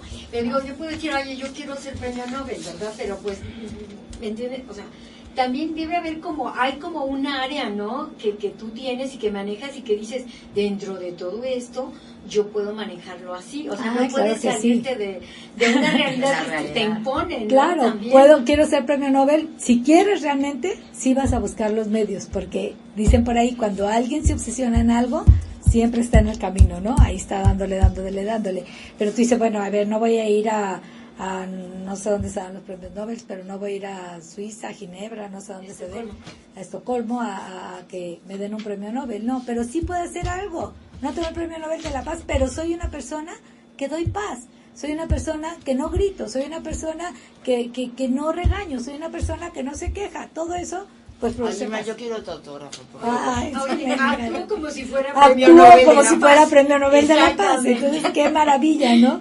Qué libertad, la verdad, es maravilloso. Sí, ¿no? y a veces la utilizamos muy mal porque nos determinan. Y era otra cosa que Víctor Frank decía, tu pasado te influye, pero no te determina. Claro. Nadie puede determinar mi actitud, a pesar de las condiciones que viva, sea mi herencia la que sea, mis vivencias, todo lo que he llegado a hacer ahora, a pesar de todas mis circunstancias, puedo yo decidir de aquí para adelante qué quiero, qué puedo y hasta dónde quiero ir. Lo de atrás ya pasó. Y mira, las personas somos tan libres que nada nos determina y que si nos responsabilizamos de nosotros mismos, vamos a ser felices. Sí, te mentí, pues pides perdón y te liberas y por eso avanzas, pero no, yo no fui. Entonces, y te haces esclavo de tu propio ser si tú no decides con libertad. Y cuando elegimos, pues nos hacemos responsables y esto es lo que busca la logoterapia. Este es el tweet, responsabilidad. Hazte responsable de ti, de tus acciones, de lo que piensas, de lo que haces, de lo que amas, de lo que sufres, de todo. De otra forma en que podemos encontrar sentido, otro caminito es encontrando el amor. Víctor Frank decía que sentir el amor de otra persona, admirar a otra persona, admirar una obra en la naturaleza, así, encontraron en el campo de concentración, pues, alegría, digamos, salía con su grupo de amigos, compañeros, imagínatelos nomás, en esas condiciones, y veían un atardecer hermoso. Los estaban lastimando y obligándolos a hacer trabajos pesados, pero venían un atardecer y Víctor paraba y decía, miren el cielo, miren el sol. Y ellos se gozaban ante aquello y les daba un remanso de paz. Entonces sufrían, ¿tú crees que no sufrían? Pero ante aquello, admirando la obra de la naturaleza en donde está Dios, bueno, pues vas encontrando algo. Dice, bueno, si esto existe, que no existan más cosas, existe, ¿no? Y también decía que a través precisamente del sufrimiento, aceptar el sufrimiento es el valor supremo en el ser humano. Y no porque sea fuerte la persona, sino porque el valor reside en la actitud frente al sufrimiento. Ay, es que si tú eres muy fuerte, Dios te mandó esas cosas porque tú eres Dios porque eres muy fuerte, Dios ya sabía. No. Dios no manda nada de esas cosas. Permite que sucedan, quizá porque quiera que te hagas más fuerte, quizá porque a través de ese sufrimiento seguro, no es quizá, vas a encontrar muchas más cosas de las que tienes ahora. El sufrimiento siempre lleva, si tú lo ves con una buena actitud, pues te lleva a la alegría, siempre. Y no nada más a ti, sino a todos los que están a tu alrededor. Tú no sabes cuando hay un enfermo, qué cambios va a haber en muchas otras personas que están viendo al enfermo cómo lleva su enfermedad y cómo va a enriquecer la vida de otros y cómo va a ser ejemplo. Y mira, no es fácil, porque bueno, si tienes una pérdida grande, un hijo, un padre, no sé, bueno, pues duele muchísimo. Nadie puede decir, ay, sí, estoy feliz, ya encontré la alegría en el sufrimiento, ¿no? Bueno, todos tenemos ya sabemos, los mortales, que lo único que es seguro en la vida es la muerte, ¿no? Pero aún de ese sufrimiento, ¿cómo lo ves tú? ¿Cómo te acercas? ¿Qué te hace pensar a ti? ¿Cómo vives? ¿Cómo viviste con esa persona? ¿Qué de satisfacciones te va dejando a ti el saber que convivir con aquella persona siempre fue grandioso, siempre fue maravilloso? Pues nunca vas a tener un sufrimiento tan terrible, pero al contrario sí. Es que porque no le dije que lo amaba, es que porque no le serví, es que porque... Entonces, para que no nos arrepintamos de los es que y no tengamos como ese sinsentido del sufrimiento, pues hay que vivir amando, que es lo único que nos hace trascender. Ama tus errores, ama a las personas como son, no quieras cambiarles a tu forma de ser, porque entonces no la estás amando de verdad. Si tú amas de verdad a otra persona, la aceptas y dices, bueno, esto o aquello no me encanta, pero Es lo que hay. porque lo amo, es lo que hay, aparte de Y lo lo que hay. elegí. Sí, porque lo amo, lo respeto, porque lo amo, aprendo algo de eso, porque lo amo, pues comparto con él a lo mejor alguna insatisfacción de estas cosas. Nada se queda en el aire, todo lo podemos resolver siempre y cuando nosotros decidamos resolverlo. Y fíjate que hay una canción padrísima. Bueno, Irma, tú me haces acordarme de muchas cosas en este ¡Qué programa. padre!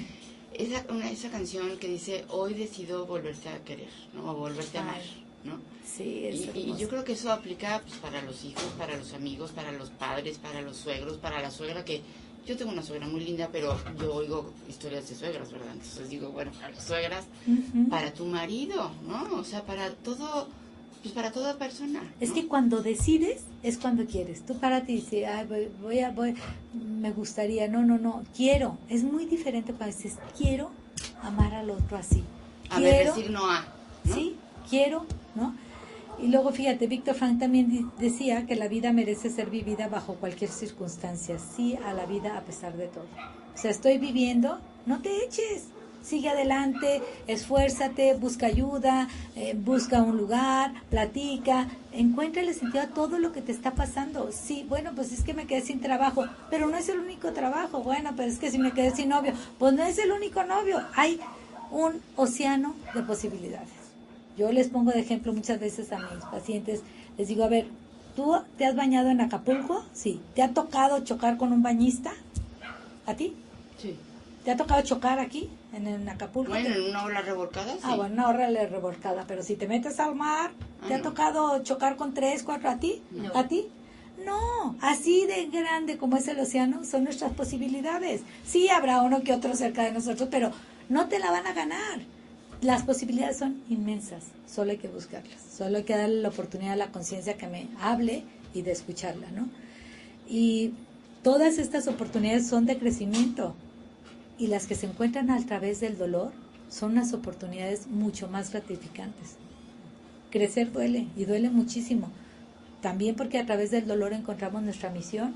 Nadie sube al Everest sin que le duelan los pies, nadie sube una montaña sin que te duela nada, ¿no? Nadie gana un concurso de baile sin que le duela algo, ¿no? Ay, sí. Y bueno, también nosotros vamos a sufrir ahora porque vamos a ir a un corte. Pero ahorita regresamos, ahora sí vemos mucha guerra, ¿verdad? No se vayan, amigos. Estábamos viendo, ¿no? Hablando sobre el sufrimiento, ¿no? Cómo enfrentarlo, cómo puede ser fuente de muchas riquezas, capitalizarlo. Sí. Precisamente esa es como la tercera cuestión para encontrar el sentido. Primero, decidiendo. Segundo, encontrando el amor. Darte a los demás para que, amándote a ti mismo y dándote a los demás. A través del sufrimiento. Son como estas pautas, ¿no? El sufrimiento sí, Víctor Frank lo tocaba mucho en toda su obra, porque dice que la vida no es fácil. De por sí la vida no es fácil. Entonces, cualquier cosa, cualquier esfuerzo te supone un sufrimiento, ya sea como sea, pero nadie aprende solo. Todo el aprendizaje conlleva un esfuerzo, conlleva una tarea, conlleva una fatiga. Entonces no se refiere al sufrimiento que te acabe la vida, no, pero es un sufrimiento que te va limando, que te va fortaleciendo, que te va haciendo encontrar herramientas para poder encontrar precisamente en ese sufrimiento la alegría. No es que porque hasta que la vida me vea que todo está bien voy a ser feliz, no. Porque eres feliz, puedes vivir la vida con un sentido, ¿no? Y porque eres feliz vas disfrutando la vida, no porque voy a esperar a ser feliz, porque tú ve a toda la gente, ¿qué quieres en tu vida? Ay, pues estoy en busca de la felicidad. No, la felicidad se encuentra, como tú bien dijiste, en esta parte del sentido del momento, cómo voy superando cada cosa y voy siendo feliz cada vez que me venzo a mí misma, cada vez que voy como fijándome en los demás. Si yo, eso es una señal que les puedo decir a las tres que veamos. Cuando tú estás triste, ojo, porque en ese momento es cuando tú estás teniendo un vacío en donde estás preocupándote primero por ti y eso nunca nos va a producir felicidad, nunca. Entonces, pues haz algo, pon un ojo atento. Yo les digo a mis pacientes, la calle Salud, salte tantito afuera y ve a una persona, haz lo que quieras, pero sal de ti para que puedas encontrar precisamente algo que te haga feliz en ese momento y puedas ir construyendo tus momentos para darle precisamente ese sentido a tu vida. Pero si no sales de ti, también vas a sufrir, y más, ¿no? Entonces, también estas oportunidades de crecimiento pues se encuentran en el dolor y hay que encontrarlas solamente pues cuando las veamos en otras personas, ayudarles a que salgan de esto, ¿no? También se encuentra el sentido a través de la autotrascendencia. ¿Qué es trascender? Trascender es para ver un para qué, es ver un para quién, es centrarme en el otro, es la capacidad de alzarse encima de uno mismo y de sus circunstancias para dirigir la intención y la devoción a algo que no sea uno mismo, lo que te digo. Si tú piensas en ti, no estás trascendiendo. Cuando nosotras las mamás cocinamos, bueno, ya estamos trascendiendo porque eso que estamos haciendo, lo estamos haciendo para otros, ¿no? Cocinar es algo sencillo, pero cuando yo realmente doy mi tiempo, mi ser a otro, bueno, pues el beneficio aparte que también va a ser para el otro, pues mucho más va a ser para mí. Otra manera es encontrando estos sentidos, el sentido del momento, que ya dijimos, pues ir cada momento, no esperar a hacer lo que me pienso, lo que deseo. Ay, no, es que si yo cuando esté en tercero de prepa, dicen los chavos, pues yo voy a dedicarme a visitar enfermos. No, pues ya hazlo en este momento, ya empieza, ¿no? No esperar, sino actuar. El sentido de la vida, plantearnos, ¿qué quiero de mi vida? ¿Estoy siendo congruente con lo que voy decidiendo, como voy caminando en la vida? ¿O voy saltando a la incongruencia? Porque muchas veces nos salimos del camino muy fácil, ¿no? Ay, pues yo sí quiero ser mejor persona, pero sabes que hoy no me voy a levantar. Estoy diciendo cosas muy sencillas, pero no me voy a levantar temprano ni voy a ir a trabajar. No importa que decida yo ser mejor persona, pero hoy voy a decidir, pues no. Eso hay que ir construyendo con estos momentos que hemos decidido hacer el bien, pues vamos construyendo mi sentido de vida, ¿no? Y el sentido último, preguntarnos muchas veces, cuando nos toque morir, que a todos nos va a tocar, hay que decirnos, ¿cumplí con mi misión? ¿Cuál era mi misión como adulto, como mamá, como adolescente, como hijo, como padre, como hermano, como compañero? ¿Cumplí con mi misión? ¿Cumplí con mi tarea? La que tú hayas elegido. Claro, y eso pensarlo, bueno, obviamente no ya cuando estés en el último momento, sino plantearlo, ¿no? De con vez frecuencia, en cuando, ¿no? Con frecuencia, sí. Y decir, bueno, estoy cumpliendo mi misión, o sea, cuando me muera podré decir que hice lo que me propuse hacer.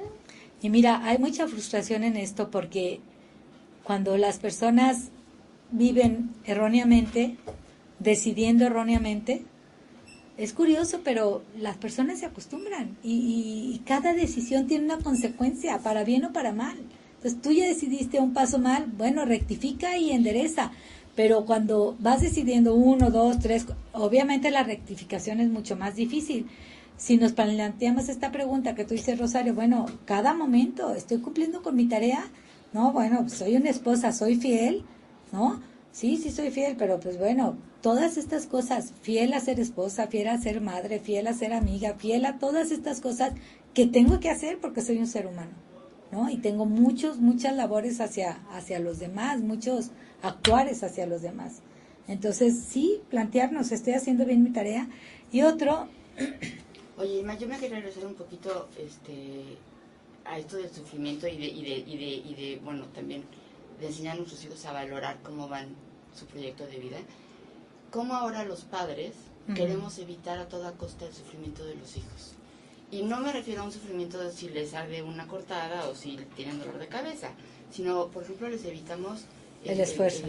¿no? Queremos suplir todo, queremos que ellos tengan lo que no tuvimos, o sea, nos volcamos en los hijos de una manera errónea, ¿no? Muchas veces queremos ser buenos padres y confundimos el camino. O facilitar la vida, pero a veces decimos, ¿qué será lo que haya que hacer para realmente facilitar la vida? Es que mira, Víctor Frank también hablaba del dolor y del sufrimiento. ¿Cuál es la diferencia entre dolor y sufrimiento? El sufrimiento es el que se vive con un para qué, y el dolor es el que se siente y no se le da ningún sentido. Entonces, los padres queremos que, no le duela. No, tenemos que dejar que el hijo sufra para que le dé un sentido a eso que él está aceptando, porque el dolor no se acepta, el sufrimiento sí. ¿No? El sufrimiento se acepta y se dice, yo estoy sufriendo y cuando lo acepto, ya empiezo como a caminar con un poco más de menos sufrimiento. Pero también hace rato que tú dije mal, un poco más de menos a las responsabilidades, ¿no? Dejar que nuestros hijos sufran, ahí sí sufran las consecuencias de sus malas decisiones a lo mejor. Sí. O sea, no me refiero a que, claro, te lo dije, y le comas el dedo en la llaga, pero que sí sientan, o sea, que vivan lo que hicieron, o sea, las consecuencias de lo que hicieron. Tú los acompañas, evidentemente, contigo a su lado, para que puedan salir adelante, pero que sí se acostumbren a que todo, acción-reacción, ¿no? O sea, como dirían, o sea, tú decidiste esto, pues las consecuencias de tus actos son estas. Y de esto tienes de dos, o te quedas ahí y vuelves a tomar una decisión errónea, o aprendes y creces. Y a veces ni hace falta decírselos, ¿no? Los papás tenemos que estar, dicen, ¿sí? O sea, dejar que los hijos se tropiecen, porque realmente cuando una persona no se tropieza, no es capaz de superar algún obstáculo que se le va a presentar. Todos en la vida tenemos obstáculos. Entonces lo mejor es que los padres demos las herramientas. ¿Qué herramientas? Véncete a ti mismo, sigue adelante, confía en ti, en tus posibilidades. Es muy doloroso para los padres. Yo tengo papás en terapia que les cuesta mucho trabajo y les digo, a ver, trae los cortos en dinero y en cosas y verás que va. No. Yo en vez de comprarle, entonces duele más al padre, pero no, déjalo. Es muy doloroso a los padres soltar, porque creen que si solucionan lo van a ayudar, pero pues para eso está la logoterapia. Deja que cada persona se encuentre con sus retos, con sus oportunidades, porque eso es lo que la va a ayudar a encontrar el sentido. Si yo le quito la oportunidad de crecer, le estoy quitando la oportunidad de ser feliz, y es una tontería. Y es al revés lo que piensan. Y además, ahora. ¿cómo vas a saber, o sea, cómo va a experimentar un hijo el triunfo? O sea, porque el triunfo no se finca, en supuestos logros que no tuvo el hijo, sino que tú se los diste. Precisamente, cuando elijo mis conflictos, se convierten en victorias.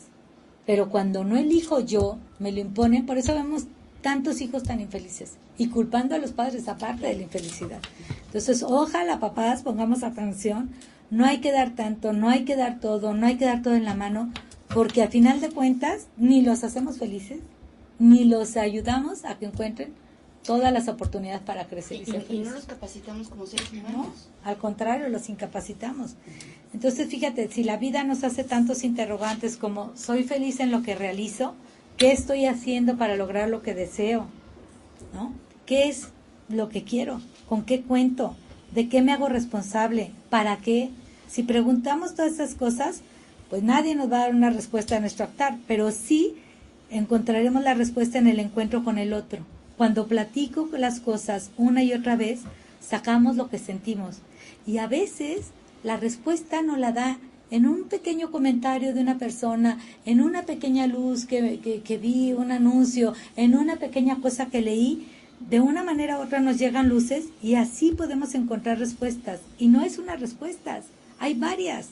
Hay que estar atentos a lo que escuchamos fuera, ¿no?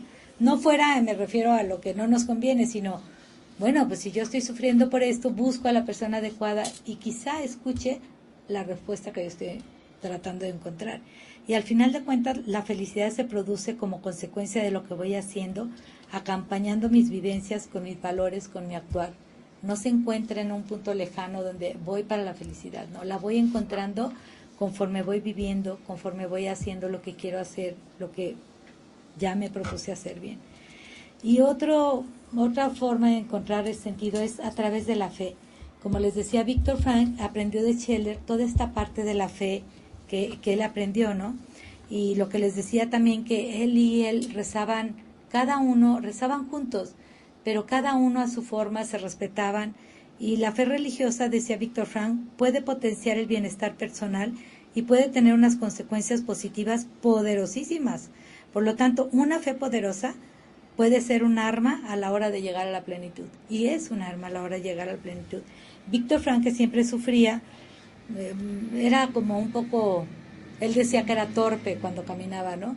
Y se tropezaba con todo, ¿no? Y siempre que sufría un golpe y se tropezaba, decía, mentalmente me arrodillo y doy gracias al cielo por esto, porque esto es lo peor que me ha podido pasar hoy, pero mañana será otro día, ¿no? Así decía. Y así le restaba la importancia a los contratiempos y a todo lo que le pasaba, ¿no? Yo tengo una amiga que dice mucho que no somos ríos que no podamos regresar, ¿no? Uh-huh. Y yo creo que eso lo tenemos que repetir cada vez que tengamos algún percance, porque tenemos a lo largo del día muchos, ¿no? Y entonces a veces nos tiramos el drama, ¿no? Es que, y somos víctimas, o nos hacemos víctimas. Uh-huh. Y entonces también eso es una elección, ¿no? Uh-huh. Decir, pues me equivoqué y qué, o sea, me levanto y pues recomienzo. Y él decía mucho, siempre, siempre, siempre da gracias a Dios. Eso decía una de las cosas que nos decía su esposa, decía que era muy agradecido, que de todo lo que le sucedía, daba gracias a Dios. Entonces dice que cuando él regresó del campo de concentración y estaba, pues tenían un colchoncito, no tenían más, tenían un colchoncito, una cobijita, se morían de frío porque no había nada, no había ni siquiera con que les pagaran su sueldo a la semana, porque no había nada, de verdad. Y él decía, gracias Dios mío porque el frío es maravilloso, gracias porque la ración de mi comida es la mejor que me pudo haber pasado hoy. De todo agradecía. Entonces, pues ser muy agradecidos también, eso es parte como de nuestra fe, decir, Señor, gracias porque esto que me está pasando hoy es para mi bien, esto que estoy sufriendo hoy es para mi bien. Y así prestarle pues esa importancia al dolor y a las pérdidas y a las cosas que nos pasan, ¿no? A través también del sentido del humor. Esa era otra de las cualidades de Viktor Frankl, ¿no? Es el mejor sentido. Sí, la verdad es que la gente nos perdemos y nos estamos repitiendo las cosas en la mente. Es que me dijo. Hombre, pues ya, dale vuelta y ten sentido del humor. Y di, bueno, ¿qué me dijo? Ya no me acuerdo qué me dijo, ya no te acuerdas y ya sigues adelante, ¿no? Y también esta fue una herramienta para él y sacó un poco la intención paradójica, ¿no? Él decía, bueno, si te duele la cabeza, haz que te duela muchísimo hoy y ya no te va a doler. Entonces la gente como que le decía, ¿cómo es eso? A eso se le llama intención paradójica, ¿no? Y era su sentido del humor. ¿Tienes miedo a que te dé un infarto? Pues desea que te dé y que te mueras, ¿no? Así les decía, era simpático, pero también como muy frío, ¿no? Pero eso hacía que también la gente se riera de sus propias limitaciones, de sus propios problemas, de sus miedos, y siguiera adelante, porque hay que soltar. Él dice que el sentido del humor ayuda mucho a que se borre esa desesperanza. Y el sentido del humor ayuda precisamente a que haya mucha más esperanza, que también le llamaba al sentimiento más grande que el amor, es la esperanza. Decía que nunca deberíamos de no tener esperanza, que mejor era la esperanza ante todos los sentimientos. Y bueno, pues ya para que tengan ir concluyendo, vamos viendo que todas estas cosas que les dije, que fue el decidir, el sentido del amor, el sentido de la fe, a través del sufrimiento, pues todas del sentido del humor, a través de la autotrascendencia, pues todas estas pequeñas como escalones son los que nos van ayudando a encontrar el sentido, ¿no? Y fíjate nada más, cuando Víctor ya terminando de manifestar todo lo que era la logoterapia, de plasmar toda esta psicología, que fue bien aceptada, pero no creas que tan bien como fue la de Adler o la de Freud. Y sin embargo, mucha gente desconoce qué es la logoterapia. Mucha gente cree que la logoterapia, a mí me preguntan, bueno, ¿y la logoterapia para qué sirve? No, pues para encontrar el sentido, pero es una terapia. Le digo, mira, no es una terapia psicoanalítica, no es una terapia que te haga regresar a tus inicios, pero sí es una terapia que te va a ayudar a encontrar precisamente ese sentido, ¿no? Y Víctor Frank, cuando muere, decía que él había vivido con mucha felicidad y que había encontrado muchos sentidos de su vida al lado de su esposa Ellie y de sus hijos, pero que más cuando él se ve que plasma todo esto para enriquecer al ser humano, dándose cuenta de que tiene todo para ser feliz, pues él se queda como muy satisfecho, ¿no? Él le gustaba mucho escalar y su última escalada la hizo a los 92 años, fíjate. A los 90, él murió a los 92 y fíjate que curiosamente la princesa Diana murieron en el 97. El 2 de septiembre del 97 murió Víctor Frank, pero la princesa Diana murió 2 días antes que él y 3 días después que él murió la Madre Teresa de Calcuta. Muchas veces él decía que él iba a morir sin gloria ni ninguna, ¿no? Porque era también humilde en ese sentido. Decía, yo cuando me muera no voy a tener casi ni funeral, ¿no? Ay, ¿cómo crees? Sí lo vas a tener, ¿no?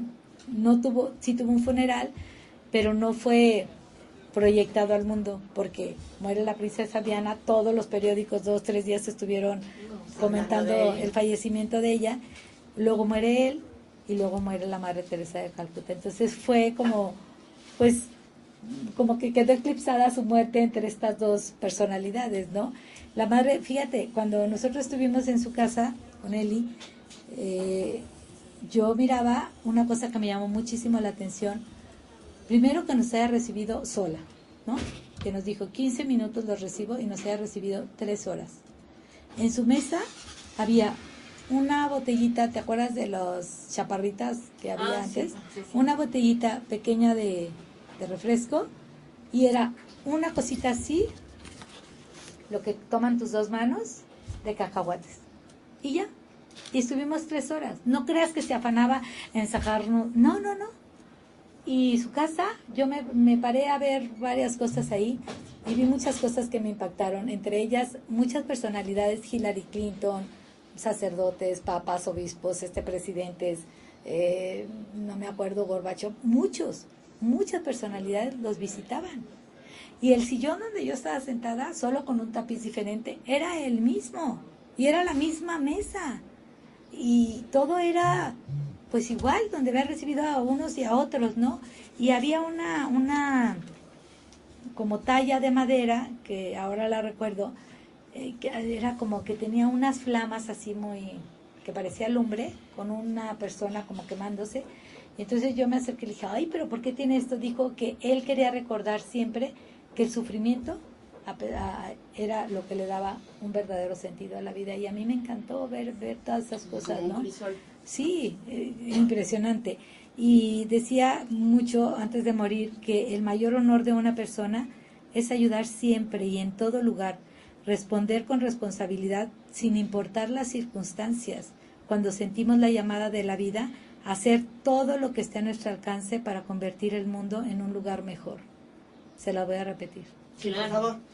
Dice, el mayor honor de una persona es ayudar siempre y en todo lugar, responder con responsabilidad, sin importar las circunstancias. Cuando sentimos la llamada de la vida, hacer todo lo que esté a nuestro alcance para convertir el mundo en un lugar mejor. Y nunca olvidar que cada ser humano es responsable de lo que ama, de lo que hace y de lo que sufre. Qué bonito, ¿verdad? Sí, qué bárbaro, muy bonito. Y además, qué esperanzador, ¿no? Qué positivo, qué optimista. No. Optimista, simpático y aparte, nada se limita cuando tú decides cambiar tu actitud y cuando tú decides amar, hacer, sufrir, lo que tú decides, eso te libera. Cuando eres responsable, te liberas. Claro, es muy esperanzador. Claro, tu libertad te abre todo un horizonte, ¿no? Sí. Yo puedo contribuir a que esto sea un mundo mejor, decidiendo y siendo libre y siendo feliz. ¿No? Qué maravilla. Pues realmente ha sido muy enriquecedora esta conversación contigo y por supuesto que vamos a invitarte para que vengas el próximo programa para continuar hablando sobre la logoterapia. En esta ocasión quisiéramos que nos hablaras el próximo programa acerca del perdón en la logoterapia. Pues amigos, Camino, si tienes algo que añadir.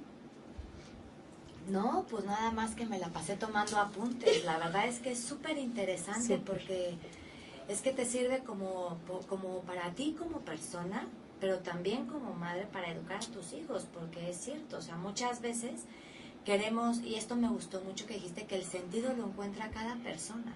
Entonces, muchas veces nos puede agobiar que sentimos que nosotros tenemos que encontrar el sentido de la vida de nuestros hijos, y finalmente son ellos los que, dejándolos, pues van a encontrar su propio sentido. Entonces, quizá es como no llenarles la cabeza de tantas cosas y dejar que ellos vayan siendo responsables y respondiendo a cada acción que realicen, ¿no? Con mucho cariño, porque sí creo que es una cuestión muy importante y que te marca como ser humano el amor que recibes dentro de tu casa.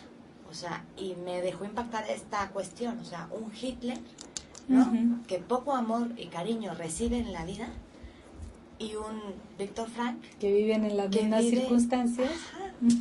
Pero le da fuerza pues ese espiritillo que trae dentro, alimentado de amor, de la familia y de la actitud que él toma, pero finalmente la toma porque trae un background, o sea, no solito. Entonces, si nosotros les damos esa seguridad a nuestros hijos, a nuestro marido, a nosotros mismos, pues podemos responder, ¿no? Sí, y mira, lo que me decías que hablar sobre el perdón, precisamente, que bueno, voy a adelantarte un poco, Rosario, pero Víctor Frank nunca tuvo un resentimiento contra nadie, ¿no? Y una de las cosas que a él le pasaba cuando, si tú llegas a Viena, vas a ver que hay pocas cosas que lo refieren, hay pocas cosas que le refieren a él, precisamente porque nunca se sumó a la culpa colectiva para en contra de los alemanes que le hicieron mucho daño, que luego vio a jefes alemanes que la habían dañado en los campos de concentración, que sabía quiénes eran, que subsistieron, que sobrepasaron todo ese sufrimiento, ellos también, pero también encontraba muchos alemanes buenos que le ayudaron pues, a vivir mejor ese tiempo, ¿no? Entonces nunca se sumó a la culpa colectiva, nunca tuvo rencor contra nadie. Fue un hombre que vivió libre de resentimientos, y eso le ayudó muchísimo, porque aceptó su sufrimiento en el momento y porque dijo, nadie es responsable, solo yo. ¿Quién va a decir eso cuando alguien te lastima? ¿No? Sí. Solo yo decido qué quiero hacer con aquello. Entonces, bueno, pues adelantaremos un poco. Pues qué bien, muchas gracias. No, Nene, gracias a ustedes. Pues yo me quedo con que, a pesar de lo que estamos viviendo en el mundo actual, después del programa de hoy, ver y fomentar ese espíritu de esperanza, ¿no? De no importa qué tan mal se vean las cosas, está en nosotros hacer todavía un mundo bueno, lleno de bondad y de belleza. Si nosotros nos damos la oportunidad y queremos, como tú dijiste, momento a momento, que esto sea una realidad para nosotros y para los demás. Sí, efectivamente. Pues muy animadas, nos despedimos, amigos, le agradecemos mucho Muchas a Irma gracias. Orozco. Gracias, Muchas Rosario. gracias, Irma. Y los esperamos, por supuesto, sin falta, el próximo martes a las 11 para continuar hablando sobre el perdón en la logoterapia. Gracias, amigos. Hasta entonces. Esta fue una producción de Círculo Radio, transmitiendo en vivo desde Querétaro, México. Todos los derechos reservados.